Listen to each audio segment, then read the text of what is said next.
Sa punto ito makakasampo natin si Aling Mila Cesario. Siya po yung may-ari dito ng isang malaking tindahan ng lechon. Aling Mila, magandang hapon po. Magandang hapon.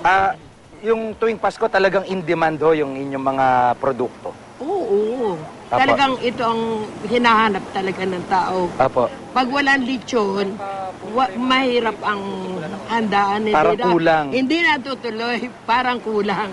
At ngayon, kanina may doon sa storya ni Lia, ano po, merong mga tips parang mahaba yung nguso, may mahaba yung buntot. Bakit po ganun? Ay, siyempre, merong mga... Ang baboy namin native, yung talagang parang magandang itsura ng baboy. Galing Tugigaraw. Pero yung mga mahaba ang buntot at saka parang baboy damo.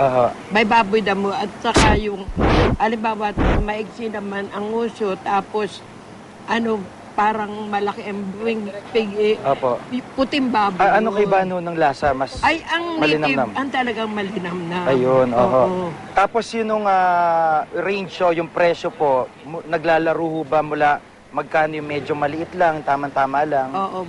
Mayroon kaming 4,000. Pataas. Depende po sa laki. Oo, depende sa laki. Ano po yung sekreto ng masarap na lechon? Ano po yung nilalagay doon sa loob? Ay, merong nilalagyan ng lechon paella. Pag yung iba naman, yung lechon Cebu, yung may tanlad, may mga palaman sa loob. At kayo ho ba, panghuling katanungan ko na po ito, kayo ho ba, may paalala doon naman sa kakain din ng lechon mamayang gabi?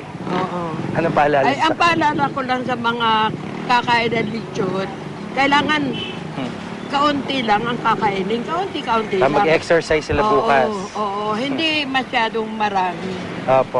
Maraming pong salamat, Aling Mila.